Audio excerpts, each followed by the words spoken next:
আমি পোকামাকড়ের ঘর।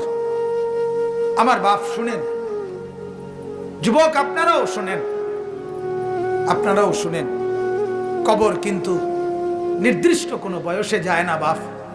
প্রতিদিন কোলের বাচ্চাও কবরে যায়, 90 বছরের বুড়োও কবরে যায়, 16 বছরের 20 বছরের তাগড়া জওয়ানও কবরে যায়।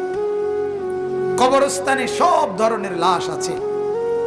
এজন্য কবর ডেকে বলে, ও আল্লাহর বান্দা, আমি পোকামাকড়ের ঘর।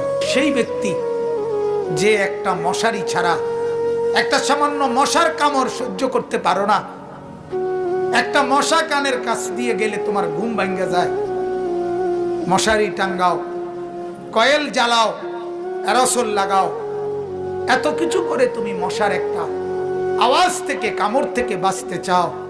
হায় আল্লাহর বান্দা, তো বছরের পর বছর